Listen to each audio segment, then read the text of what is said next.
Hey guys, it's Teresa. Welcome back to my office. Today we're going to be talking budget basics, and I want to discuss a topic that someone brought up to me a little while ago, and this is my opinion on whether you should save money versus whether you should go ahead and pay off the bulk of your debt. Now, a lot of financial people will say that in order to be financially free, you need to be debt free. They equate those two things, and for me, I don't feel that financial freedom is the same thing as being debt free. In my opinion, the day that you die and leave this earth, you're going to owe somebody. If I died today, I'm going to owe somebody. Even if I paid off our mortgage, even if I didn't have any car payments, I'm still going to die owing an electric bill or water bill, a gas bill, something like that. I'm always going to owe somebody. The only way that you're going to be completely debt free is if you're living off in the wilderness somewhere and you're living off of the land and you don't need anything from anybody else. You're providing everything you have for yourself, which, honey, if I could, I would, because that would be awesome. But I can't do that. First of all, my husband is not going to be in the wilderness somewhere talking about going to fish and hunt. My dad probably would, but my husband would not be for that. So we live in a house, we live in a neighborhood, we have bills, we have expenses, and we are still financially free. How, you might ask? Because to me, being financially free is not worrying about money. Being financially free is being able to have the means to pay all of your bills and still have a little bit of money to handle everything else that comes up in your life. It's being able to still have a little bit of money to take a vacation or to buy something that you want, as opposed to just buying the things that you need. So for me, and this is only my opinion, let me say this. These things are my opinion. These are the things that I've learned by budgeting this Lawson household, and they are not set in stone. This is by no means the way that you have to budget your lifestyle, but this is what works for us. Now, for me, if I didn't have any money in the bank and I was walking down the street and someone gave me 10,000 tax-free dollars, I would not take that $10,000 and pay off a bill, especially if I didn't have any money in the bank. If I had no money in my savings account and someone just gave me $10,000, it would not go towards bills. I know that may sound crazy, but it wouldn't. It would go into my savings account, and I might take a little bit of that $10,000 and pay it up towards a credit card bill if I had a credit card bill. Or I might put a little bit of it towards our mortgage to get a chunk knocked off of our mortgage. But there is no way that I would take a large amount of money and pay it completely towards a bill and then have no money left in my savings account. Because if I took that $10,000 and paid it towards the credit card bill, for a minute I might be like, yes, I don't have a credit card bill anymore. No more $200 payments. And then next week when my car tears up or when something major breaks in our house and I don't have a dime in the savings account to pay for it, I'm going to be like, oh man, what are we going to do? We don't have any extra money. We got to pay our bills. If we don't pay our bills, we're going to get behind in them.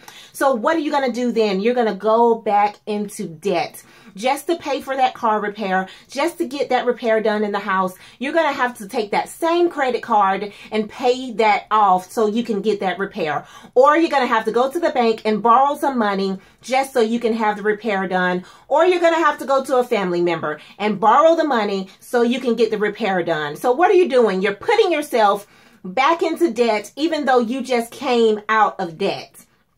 In my opinion, it's better to build your savings account up first and then start to pay chunks off of your debt.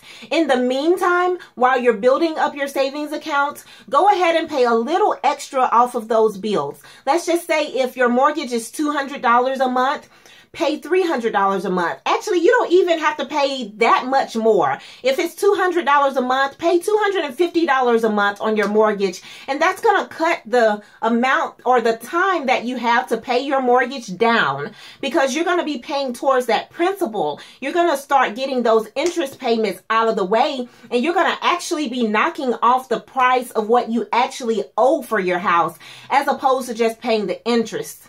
That's where people mess up. You pay the bare minimum, and the bare minimum is only covering your interest payments for a very long time. And then you look around and now you're just now paying on the principal when you could be paying on your principal from the beginning.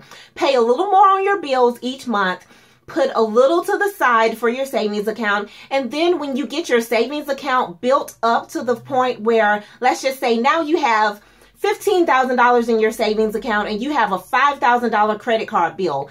Now is the time to take $5,000 out of your savings account, give it to the credit card bill, pay it all the way out, and now you have no credit card bill. Now that debt is gone. It's a distant memory. And that's what, in my opinion, is better to do. It's not great to just take all of the money you have and pay off a bill, because then you don't have any extra money.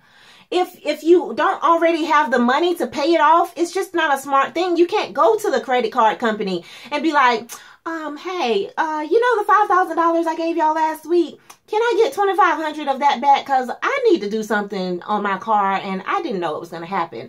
They're not going to give you your money back. They're not going to do that. They're going to say, well, you can take this credit card and we can let you borrow another $2,500 at a 10% interest rate so that we can help you get your car fixed.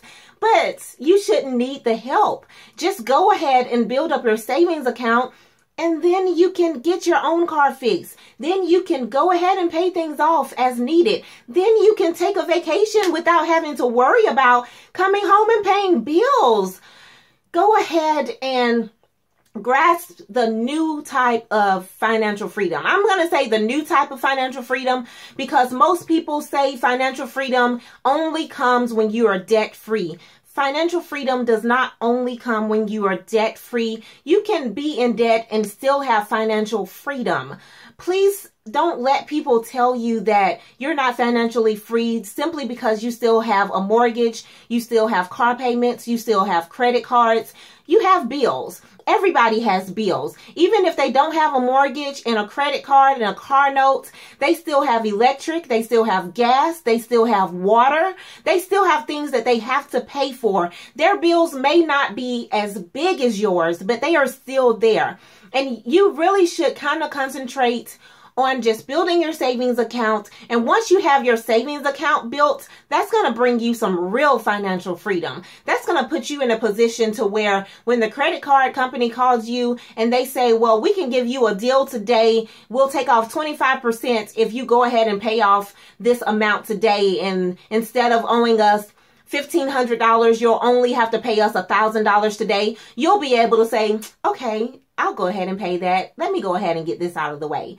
And you'll pay that $1,000, get that bill out of the way, and it won't even bother you. In fact, it'll make you feel good that you had the extra $1,000 to pay this company off, and you still got another $5,000 in the bank.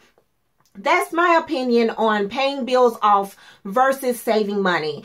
And I know that a lot of people have different opinions on this. And I'm not saying by any means that my way is right and their way is wrong. This is just what works for us. This is what works better for my mindset, because I would rather be able to handle a lot of things than to just handle one thing and then get into trouble with something else. I hope this video was helpful for you guys. Please leave any comments or questions down below. If you would like to see me do any other type of videos, please leave those video suggestions down below. And don't forget to subscribe so you don't miss any tips or any videos that I put out. And thank you guys so much for watching. Until next time, I will talk to y'all later. Bye.